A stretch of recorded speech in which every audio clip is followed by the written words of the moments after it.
कि ये जो है वारुणी नाम की नदी है जो इस शहर के पास से होकर के गुजरती है, जिसको अब बड़ी नदी कहते हैं। बड़ी नदी कहती है। तो आपका वंशज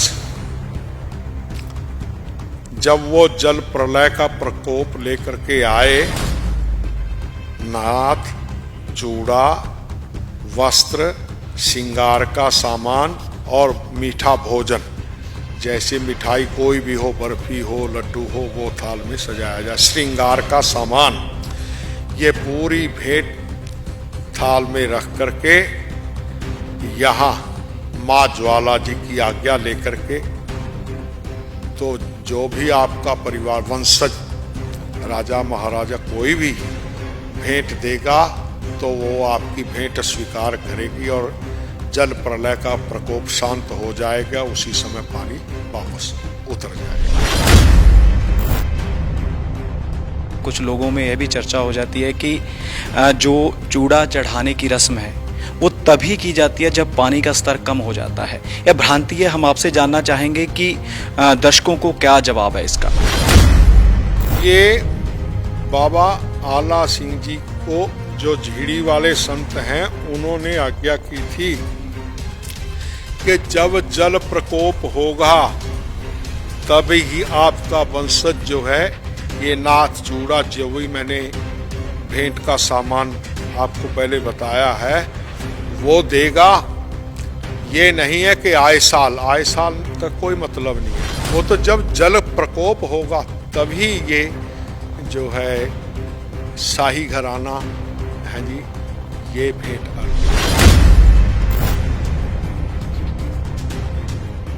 बाबा आला सिंह जी की एक पहचान और वो भी एक साधु वेश में ही रहते थे। जैसे ये देखो बाबा आला सिंह जी की गद्दी है, ये यहाँ पर भी साधु वेश में ही बैठे हुए हैं। पट्टी बांधने से इसीलिए पहले बाबा पट्टी वाला उनको बोला जाता था, जो आज बदलते समय के अनुसार पटियाला शहर कहा जाता है। ये बाबा जी के नाम की ही देन है कि आपके राज के ऊपर कोई दूसरा राजा अटैक नहीं करेगा। मगर दो समस्याएं हैं। महाराज कहने लगे क्या? कहने अग्नि और जल।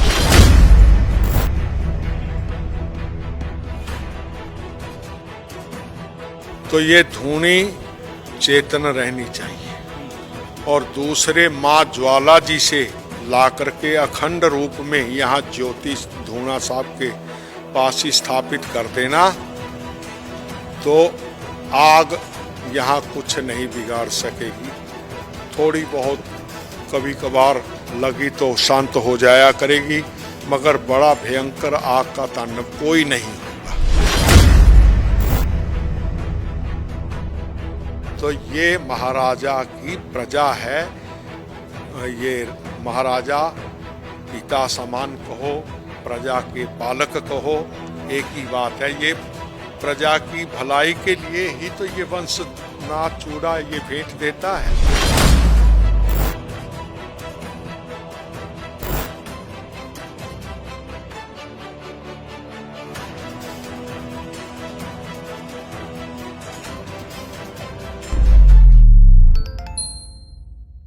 ਸਤਿ ਸ਼੍ਰੀ ਅਕਾਲ। D5 ਚੈਨਲ ਪੰਜਾਬੀ ਦੇਖ ਰਹੇ ਸਾਰੇ ਦਰਸ਼ਕਾਂ ਦਾ ਮੈਂ ਧਰਮਿੰਦਰ ਸੰਧੂ ਸਵਾਗਤ ਕਰਦਾ ਹਾਂ। ਪਟਿਆਲਾ ਇੱਕ ਬਹੁਤ ਵੱਡੀ ਕਰੋਪੀ ਦਾ ਸਾਹਮਣਾ ਕਰਕੇ ਹਟਿਆ ਹੈ।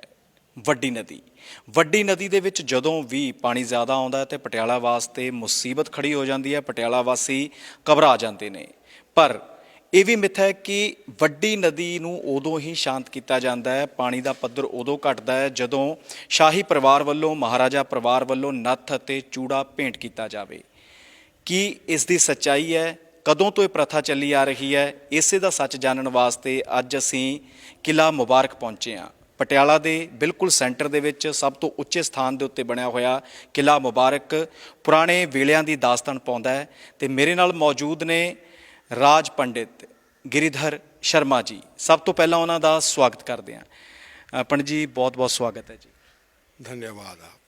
पंडित जी, जब भी पटियाला के ऊपर कोई भी विपदा आती है, ख़ास तौर से पानी की बात की जाए कि पानी का स्तर बढ़ गया, बड़ी नदी जिसको हम एक तरह से देखते हैं कि पटियाला के बीच से निकलती है, लेकिन इसको शांत करने के लिए एक प्रथा का निर्वाह किया जाता है और जब भी कभी विपदा आई तो एक नथनी व एक चूड़ा चढ़ाने की प्रथा है। उसके बारे में जानना चाहेंगे कि वह प्रथा कब से चली आ रही है और किस प्रकार से उसका निर्वाह किया जाता है। ये प्रथा जब से पटियाला राज्य स्थापित हुआ ये तब से चली आ रही है, क्योंकि ये किले की जो नींव रखी गई थी वो आप सभी को पता है कि 1763 में रखी गई थी। राज्य की जो स्थापना 1763 में हुई है। इसका एक पुरातन इतिहास है कि जो बुर्ज बाबा आला सिंह कहा जाता है वो धोने वाले स्थान को ज़्यादा मान्यता दी जाती है। क्यों दी जाती है कि वहाँ पर एक महान तपस्वी संत तपस्या किया करते थे धूने पर बैठकर। ये सभी को मालूम है कि धूना एक पर्वतनुमा टीले पर बनाया गया है, इसीलिए इसे बुर्ज बाबा आला सिंह कहा जाता है। उस बुर्ज के ऊपर, उस टीले के ऊपर कहो, पर्वत के ऊपर कहो, तो धर्म स्थान की ही स्थापना हुई है। वहाँ 5 गुरु ग्रंथ साहिब जी का दैनिक प्राचीन मर्यादा के अनुसार प्रकाश होता है और शाम को सुखासन किया जाता है। बराबर में माँ ज्वाला जी की अखंड ज्योति जग रही है जहाँ पर धूना जल रहा है, और उसी कमरे में बहुत ही प्राचीन और ऐतिहासिक मूर्तियाँ भी स्थापित हैं, जैसे माँ काली जी की, राधा कृष्ण जी की, लड्डू गोपाल जी की, सूर्य नारायण जी की, अन्नपूर्णा माता की, शालिग्राम जी की, नर्मदेश्वर भगवान और बद्री नारायण जी के कंगन, और 2 छोटे और बड़े रूप में बद्री नारायण जी के चरण चिन्ह हैं। इसका इतिहास पुरातन ये है कि वहाँ पर संत जब तपस्या कर रहे थे तो भ्रमण करते हुए बाबा आला सिंह जी कुछ संगत के साथ यहाँ पर आ गए। घना जंगल था तो आराम करने लगे। संगत ने जो है खाने के लिए भोजन तैयार किया, तो बैठे बैठे बाबा आला सिंह जी की नज़र ऊपर टीले पर पड़ी तो देखे वहाँ संत जी बैठे हैं, धूना चल रहा है। तो बाबा जी बड़े आश्चर्य में पड़ गए कि यहाँ कोई बस्ती नहीं, कुछ नहीं, कोई खाने पीने का इंतजाम नहीं, ये संत ऐसे यहाँ कैसे बैठे। तो उन्होंने भोजन तैयार जो हुआ था वो भोजन लेकर के संत जी के पास ऊपर सेवा में चले गए। तो संत जी देख करके कहने लगे, आला जी आ गए, आओ बैठो। बाबा आला जी ने वो भोजन अर्पण किया। वो कहते कोई नहीं, भोजन रख दो, मैं आपका ग्रहण कर लूँगा, पर मेरी बात एक ध्यान से सुनो। क्या आप सात्विक वृत्ति के हैं? तो इसलिए आप भ्रमण कर रहे हैं, क्योंकि बाबा आला सिंह जी की एक पहचान और भी, वो भी एक साधु वेश में ही रहते थे। जैसे ये देखो बाबा आला सिंह जी की गद्दी है, ये यहाँ पर भी साधु वेश में ही बैठे हुए हैं। पट्टी बांध दे से, इसीलिए पहले बाबा पट्टी वाला उनको बोला जाता था, जो आज बदलते समय के अनुसार पटियाला शहर कहा जाता है। ये बाबा जी के नाम की ही देन है। तो बाबा जी को कहने लगे, आला जी को कहने लगे, अब आपका राज्य करने का भी समय आरंभ हो गया है। इसलिए आज से ही आप राज्य की स्थापना समझ लीजिए, मेरा आशीर्वाद है।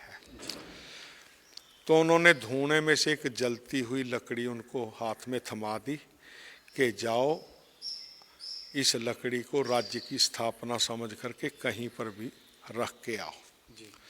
तो वो जलती लकड़ी लेकर के यहाँ पास में ही एक बंद कुआं था, जिसे पंजाबी में टट्ठा खूह भी कह देते हैं। वो लकड़ी उन्होंने उसके अंदर गड़ा दी। गड़ा करके और संत जी के पास चले गए। हाँ जी, गाड़ा है? कहते हाँ जी। अच्छा ये बताओ आला जी, कहाँ गाड़ के आए हो? कहते एक नीचे बंद कुआं था, मैं तो उसमें मिट्टी में गाड़ आया हूँ। बाबा जी ने उनकी पीठ थपथपाई और कहा कि आपके राज के ऊपर कोई दूसरा राजा अटैक नहीं करेगा, मगर दो समस्याएं हैं। महाराज कहने लगे क्या? कहने अग्नि और जल। उन्होंने हाथ जोड़ लिए कि बाबा जी फिर नहीं मुझे ऐसा राज्य चाहिए, क्योंकि ये तो दोनों असह्य चीज़ें हैं, अग्नि और जल। बाबा जी कहने लगे कोई बात नहीं, इसका उपचार मैं आपको बता देता हूँ। क्या? कि ये धूनी जग रही है, अब मैं तो ये तेरा भोजन लाया हुआ करके चला जाऊंगा, क्योंकि ये राज्य की स्थापना का पहला जो है चिन्ह आपको दे दिया है मैंने। तो ये धूनी चेतन रहनी चाहिए और दूसरे माँ ज्वाला जी से ला करके अखंड रूप में यहाँ ज्योति धूना साहब के पास ही स्थापित कर देना, तो आग यहाँ कुछ नहीं बिगाड़ सकेगी। थोड़ी बहुत कभी कभार लगी तो शांत हो जाया करेगी, मगर बड़ा भयंकर आग का तांडव कोई नहीं होगा। और दूसरे वरदान देता हूँ, जब तक माँ ज्वाला जी की ज्योति की और ये अखंड ज्योति जगती रहेगी, धुआं चलता रहेगा, आपका वंश की वृद्धि होती चली जाएगी, राज्य की वृद्धि होती चली जाएगी, हर तरह से सम्मान की प्राप्ति होगी। तो महाराज बाबा आला सिंह जी ने दूसरा प्रश्न किया कि महाराज फिर जल का?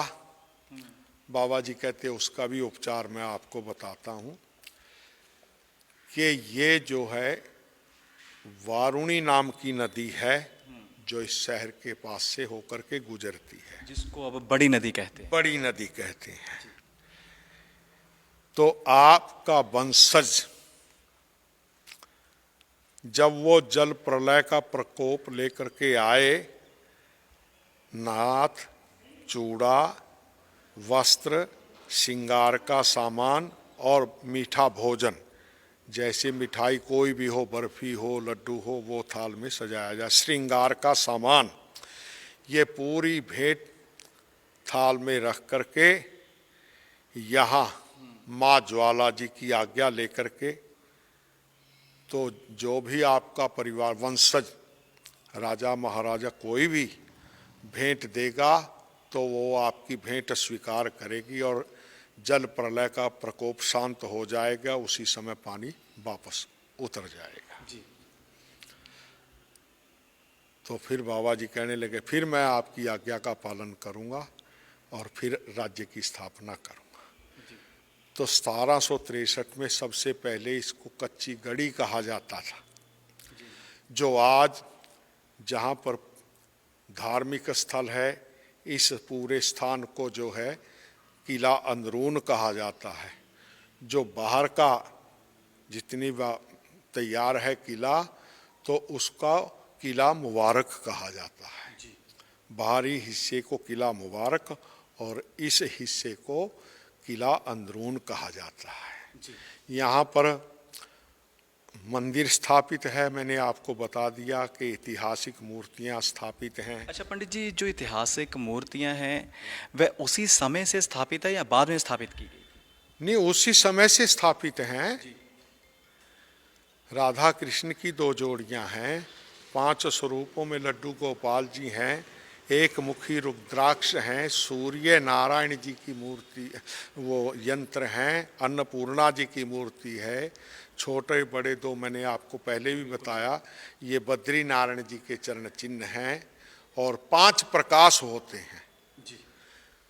इसमें किसी प्राचीन काल से जो मर्यादा चली आ रही है, आज भी उसी मर्यादा के अनुसार यहाँ पूजा पाठ होता है। 5 प्रकाश होते हैं, सुखासन होते हैं, दोनों समय मंदिर में अर्चना पूजा की जाती है, अरदास होती है।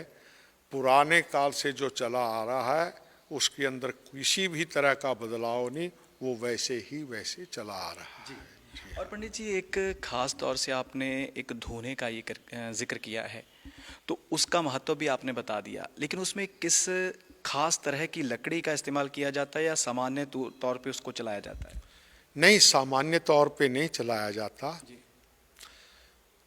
जब पुरातन समय था उस समय उसके अंदर चंदन की लक्कड़ लगाई जाती थी।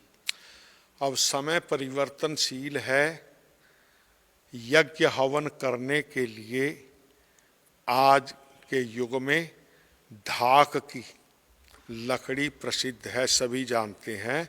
तो यहाँ बाबा जी के धूने में भी वो ढाक की लकड़ी ही लगती है, क्योंकि यही सर्वमय यज्ञ हवन करने के लिए प्रथम है। और दूसरी विशेषता ये है इसकी कि इसका कोयला नहीं बनता, सीधी विभूति ही बनती है। जी। और साथ ही कई तरह के सवाल भी पैदा हो जाते हैं, जिस प्रकार से कुछ लोगों में यह भी चर्चा हो जाती है कि जो चूड़ा चढ़ाने की रस्म है वो तभी की जाती है जब पानी का स्तर कम हो जाता है, या भ्रांति है? हम आपसे जानना चाहेंगे कि दर्शकों को क्या जवाब है इसका। इसको भ्रांति नहीं मानना। और ये बाबा आला सिंह जी को जो झीड़ी वाले संत हैं उन्होंने आज्ञा की थी कि जब जल प्रकोप होगा तभी ही आपका वंशज जो है ये नाथ चूड़ा, जो भी मैंने भेंट का सामान आपको पहले बताया है, वो देगा। ये नहीं है कि आए साल का कोई मतलब नहीं है। वो तो जब जल प्रकोप होगा तभी ये जो है शाही घराना है जी, ये भेंट अर्पित का पहले यहाँ पूजा अर्चना की जाती है, अरदास करवाई जाती है। माँ ज्वाला जी की, बाबा जी की, जो है माँ काली जी का, सबका आशीर्वाद लिया जाता है और लेकर के फिर आज्ञा ली जाती है कि हम भेंट देने के लिए जा रहे हैं। हम, हे माँ ज्वाला, हे बाबा जी, जितनी भी देवी देवता हैं कि हमारी को आशीर्वाद दो, ताकि ये हमारी वारुणी देवी जो है भेंट को स्वीकार करे और भेंट को स्वीकार करके उनका क्रोध शांत हो, जल प्रलय जो है समाप्त हो और हमारी प्रजा सुखी हो जाए। ये मर्यादा है। जी जी हाँ। और पंडित जी, साथ ही एक ये भी सवाल है कि जो ये प्रथा जिसको निभाया जाता है, निर्वाह किया जाता है, वो शाही परिवार का कोई भी सदस्य कर सकता है या फिर खास है कि पुरुष या स्त्रियां ही कर सकती हैं? नहीं, ये आज्ञा सिर्फ झीड़ी वाले संतों को, शाही परिवार को ही की है। यूँ तो कोई भी चढ़ा सकता है, उसका कोई मतलब नहीं, क्योंकि राजा भी एक पिता समान माना गया है। रानी जो है ये माँ के समान, हमारे शास्त्रों में लिखा है कि सप्तते मातृका पंच पिता परमेश्वरा। जो संसार में इंसान के चोले में जीव आता है उसके 5 पिता होते हैं और 7 माताएं होती हैं। तो 5 पिताओं में एक स्थान महाराजा का गिना गया है शास्त्रों में। तो ये महाराजा की प्रजा है, ये महाराजा पिता समान कहो, प्रजा के पालक कहो, एक ही बात है। ये प्रजा की भलाई के लिए ही तो ये वंश नाथ चूड़ा ये भेंट देता है। इसलिए प्रजा को किसी तरह का भ्रम नहीं होना चाहिए, ये मेरी रिक्वेस्ट है। जी बिल्कुल पंडित जी, आपका बहुत बहुत धन्यवाद। आपने कई तरह के जो हमारे सवाल थे, मन की जिज्ञासाएं थी, उनका उत्तर दिया। बहुत बहुत धन्यवाद। बहुत बहुत धन्यवाद आपका भी, आप यहाँ आए और बाबा जी का आशीर्वाद लिया। मैं भी आपको बाबा जी की तरफ से ही आशीर्वाद प्रदान कर। जय हो। ਤੇ ਸੀਗੇ ਸਾਡੇ ਨਾਲ ਰਾਜ ਪੰਡਿਤ ਗਿਰੀਧਰ ਸ਼ਰਮਾ ਜੀ, ਜਿਨ੍ਹਾਂ ਨੇ ਕਾਫੀ ਕੁਝ ਕਲੀਅਰ ਕਰ ਦਿੱਤਾ ਹੈ, ਕਿਉਂਕਿ ਕਈ ਤਰ੍ਹਾਂ ਦੇ ਮਨ ਦੇ ਵਿੱਚ ਸਵਾਲ ਖੜੇ ਹੁੰਦੇ ਨੇ ਕਿ ਕਈ ਤਰ੍ਹਾਂ ਦੀਆਂ ਜਿਹੜੀਆਂ ਭ੍ਰਾਂਤੀਆਂ ਨੇ ਉਹ ਵੀ ਪੈਦਾ ਕੀਤੀਆਂ ਜਾਂਦੀਆਂ ਨੇ। ਪਰ ਕੁੱਲ ਮਿਲਾ ਕੇ ਦੇਖਿਆ ਜਾਵੇ ਤਾਂ ਪਟਿਆਲਾ ਦੇ ਉੱਤੇ ਜਦੋਂ ਵੀ ਕੋਈ ਪਾਣੀ ਦਾ ਪ੍ਰਕੋਪ ਆਇਆ ਹੈ ਤਾਂ ਸ਼ਾਹੀ ਪਰਿਵਾਰ ਵੱਲੋਂ ਇਹ ਪ੍ਰਥਾ ਜ਼ਰੂਰ ਨਿਭਾਈ ਜਾਂਦੀ ਹੈ। ਪਰਿਵਾਰ ਦਾ ਕੋਈ ਵੀ ਜੀਅ ਜਾ ਕੇ ਸ਼ਾਹੀ ਪਰਿਵਾਰ ਦੇ ਨਾਲ ਸੰਬੰਧਿਤ ਹੋਵੇ, ਉਸੇ ਅਗਲੀ ਪੀੜ੍ਹੀ ਦੇ ਵਿੱਚ ਉਹ ਹੋਵੇ ਤੇ ਉਹ ਜਾ ਕੇ ਇਸ ਪ੍ਰਥਾ ਨੂੰ ਨਿਭਾਉਂਦਾ ਹੈ। ਨੱਥ ਅਤੇ ਚੂੜਾ ਭੇਂਟ ਕੀਤਾ ਜਾਂਦਾ ਹੈ ਤੇ ਉਸ ਤੋਂ ਬਾਅਦ ਦੇ ਵਿੱਚ ਪਟਿਆਲਾ ਦੀ ਵੱਡੀ ਨਦੀ ਬਿਲਕੁਲ ਸ਼ਾਂਤ ਹੋ ਜਾਂਦੀ ਹੈ। ਤੇ ਹੁਣ ਵੀ ਇਸ ਵੇਲੇ ਪਟਿਆਲਾ ਦੀ ਵੱਡੀ ਨਦੀ ਦਾ ਜ਼ਿਕਰ ਕੀਤਾ ਜਾਵੇ, ਹਾਲਾਂਕਿ ਲੋਕਾਂ ਦਾ ਨੁਕਸਾਨ ਕਾਫੀ ਹੋਇਆ ਹੈ, ਪਰ ਇਸ ਵੇਲੇ ਪਾਣੀ ਦਾ ਪੱਧਰ ਬਿਲਕੁਲ ਉਸੇ ਤਰ੍ਹਾਂ ਦਾ ਹੋ ਚੁੱਕਿਆ ਹੈ ਜਿਸ ਤਰ੍ਹਾਂ ਆਮ ਬਰਸਾਤਾਂ ਦੇ ਵਿੱਚ ਵੱਡੀ ਨਦੀ ਪਟਿਆਲਾ ਦੇ ਵਿੱਚੋਂ ਹੋ ਕੇ ਗੁਜ਼ਰਦੀ ਹੈ। ਸੋ ਅਜਿਹੀ ਜਾਣਕਾਰੀ ਲੈ ਕੇ ਫਿਰ ਹਾਜ਼ਰ ਹੋਵਾਂਗੇ। Senior camera person Atul Verma ਦੇ ਨਾਲ ਮੈਂ ਧਰਮਿੰਦਰ ਸੰਧੂ, ਇਜਾਜ਼ਤ ਦਿਓ। ਧੰਨਵਾਦ। D5 ਚੈਨਲ ਪੰਜਾਬੀ ਤੇ ਹੋਵੇਗੀ ਭਖਦੇ ਮੁੱਦਿਆਂ ਦੀ ਗੱਲ। ਸਿਆਸੀ ਪਾਰਟੀਆਂ ਨੂੰ ਕਰਾਂਗੇ ਸਵਾਲ ਤਾਂ ਕਿ ਲੋਕ ਮਸਲੇ ਹੋਣ ਹੱਲ।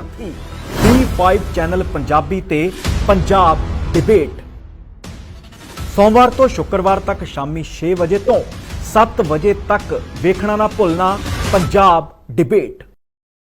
ਨਿਡਰ ਹਾਂ, ਨਿਰਪੱਖ ਰਹਾਂਗੇ, ਆਜ਼ਾਦ ਹਾਂ, ਸੱਚ ਕਹਾਂਗੇ। ਗੱਲ ਕਰਾਂਗੇ ਸਿਆਸੀ ਹਵਾ ਦੀ, ਹੋਣਗੇ ਹੁਕਮਰਾਨਾਂ ਨੂੰ ਸਿੱਧੇ ਸਵਾਲ। ਸਭ ਤੋਂ ਪਹਿਲਾਂ ਪਹੁੰਚਾਵਾਂਗੇ ਤੁਹਾਡੇ ਤੱਕ ਸਿਰਫ ਸੱਚੀ ਖਬਰ। ਦੱਸਾਂਗੇ ਕੌਣ ਕਰ ਰਿਹਾ ਹੈ ਤੁਹਾਡੇ ਤੇ ਸਬਰ। ਵਿਦੇਸ਼ਾਂ 'ਚ ਬੈਠੇ ਪੰਜਾਬੀਆਂ ਦੇ ਹੱਕ ਦੀ ਕਰਾਂਗੇ ਗੱਲ। ਕੈਨੇਡਾ ਦੀ ਹਰ ਸਿਆਸੀ ਖਬਰ ਲੈ ਕੇ ਆਵਾਂਗੇ ਤੁਹਾਡੇ ਵੱਲ। ਉਭਰਾਂਗੇ ਪੰਜਾਬ ਦੀ ਆਵਾਜ਼ ਬਣ ਕੇ। ਹੋਣਗੇ ਹਰ ਪਹਿਲੂ ਤੇ ਰੋਜ਼ ਚਰਚੇ। ਖੋਲਾਂਗੇ ਅੰਦਰੂਨੀ ਰਾਜ। ਬਣਾਂਗੇ ਬੁਲੰਦ ਆਵਾਜ਼। ਖੇਡ, ਸਿੱਖਿਆ, ਸਿਹਤ, ਖੇਤੀ ਦੀ ਬਾਤ ਪਾਵਾਂਗੇ। ਹਰ ਪਿੰਡ, ਹਰ ਸ਼ਹਿਰ ਜਾਵਾਂਗੇ। ਮਨੋਰੰਜਨ ਨਾਲ ਜੁੜੇ ਕਲਾਕਾਰਾਂ ਨਾਲ ਕਰਵਾਵਾਂਗੇ ਮੁਲਾਕਾਤ। ਸੰਘਰਸ਼ਾਂ ਵਾਲੀ ਜ਼ਿੰਦਗੀ ਤੇ ਮਾਰਾਂਗੇ ਝਾਤ। ਕੀ ਨੇ ਸਾਡੇ ਕਾਨੂੰਨ, ਫਰਜ਼ ਤੇ ਅਧਿਕਾਰ? ਕੀ ਕਰਦੀ ਹੈ ਸਾਡੀ ਸਰਕਾਰ? ਕੀ ਹੈ ਤੁਹਾਡੀ ਮੁਸ਼ਕਲ ਦਾ ਹੱਲ? D5 ਚੈਨਲ ਪੰਜਾਬੀ ਦੀ ਕਚਹਿਰੀ 'ਚ ਹੋਵੇਗੀ ਸਿਰਫ ਲੋਕਾਂ ਦੀ ਗੱਲ। धर्म, धरोहर, सेहत और संस्कृति की होगी बात। अब D5 चैनल हिंदी भी होगा सर। D5 ਚੈਨਲ ਪੰਜਾਬੀ, ਆਪਣੀ ਧਰਤੀ, ਆਪਣੇ ਲੋਕ। ਸਤਿ ਸ਼੍ਰੀ ਅਕਾਲ ਜੀ, ਮੈਂ ਹਾਂ ਕੁਲਰਾਜ ਰੰਧਾਵਾ ਤੇ ਤੁਸੀਂ ਵੇਖ ਰਹੇ ਹੋ D5 ਚੈਨਲ ਪੰਜਾਬੀ, ਜਿਹੜਾ ਲਾਂਚ ਹੋ ਚੁੱਕਾ ਹੈ ਹੁਣ ਕੈਨੇਡਾ ਵਿੱਚ।